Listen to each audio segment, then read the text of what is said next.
Hi, I'm Connie and this is my husband George.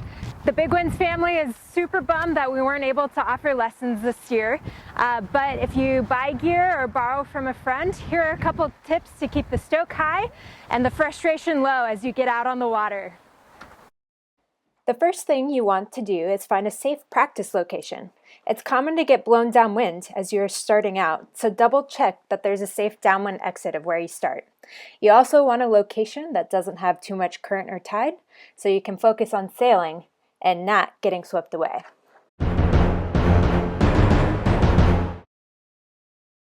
As you can imagine from the name, windsurfing, the wind is vital to your success. Catching wind in the sail gives you power, so if you point your board too far towards the wind, you lose that power.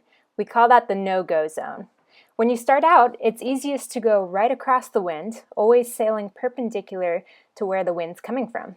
As you improve your steering, you can sail as close to the wind as 45 degrees, and that's the key to sailing upwind and getting back to where you started.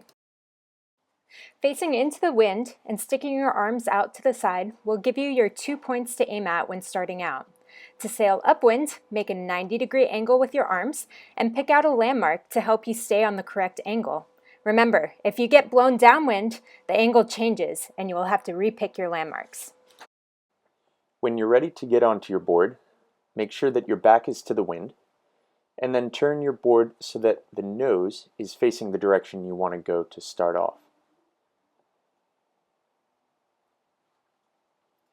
Flip that sail onto the downwind side of the board, and then right at the base of the mast, hop on, putting your feet right along the center line and on either side of the mast. This is what we call neutral position.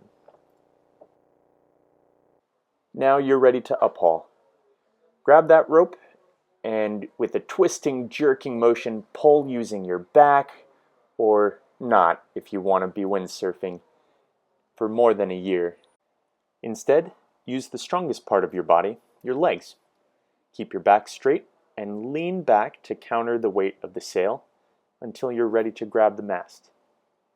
Your front hand, or mast hand, controls where the nose of your board is facing. With a straight front arm, swing the mast to the back of the board to turn towards where the wind is coming from, and swing the mast to the front of the board to turn away from where the wind is coming from. The trick to turning around and sailing the other direction is to sweep your sail across the nose or tail of your board. Keep the sail low as if brushing some dirt off your board with the end of your sail. At the same rate that you sweep the sail, you have to shuffle your feet around the mast to always keep the sail directly in front of you. You want to keep sweeping until the sail is 90 degrees over the water on the opposite side and your feet are in place for neutral position. Remember to use that sail as counterweight. No T-Rex arms or else. The jibe, pulling the sail across the nose of the board, is the easier turn, but make sure not to get too far downwind. The tack, pulling the sail across the back of the board, keeps you upwind, but you do have to fight the wind a little bit more. When you're ready for more power, move your feet back further on the board, with your front foot close to the mast. At first, keep one hand on the mast for steering, and with 2 fingers of your other hand, reach back and grab part of the boom. Remember that you're still steering with the mast. The boom is what's giving you power.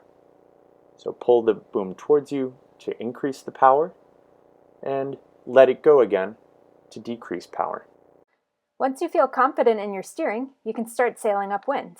Remember the 90-degree angle you made with your arms while facing into the wind? It's time to pick your landmarks and start zigzagging your way back towards where the wind is coming from. If you start losing power, turn a bit away from the wind. If you have too much power, turn a little bit closer. If you're ever feeling overpowered, use a tennis save to stay on the board even when you're in rough conditions. Keep one hand on the mast, but let go of your boom hand using the weight of the sail as a counterweight. Once things have settled down again, you can reach back towards the mast or the boom and continue sailing instead of falling in the water. When you're ready to power up, you'll need both hands on the boom. Start by crossing your first hand over and then reaching back with your second hand. Remember that you're still steering with the mast and you're using the boom to give yourself power. In this case, the 7 stance is critical. Use your legs and a straight back to push against the wind, and keep your elbows straight so that you're not tiring out your arms. This can be hard to get used to at first, but trust it, the wind can hold you up. So George, can kids windsurf? Absolutely.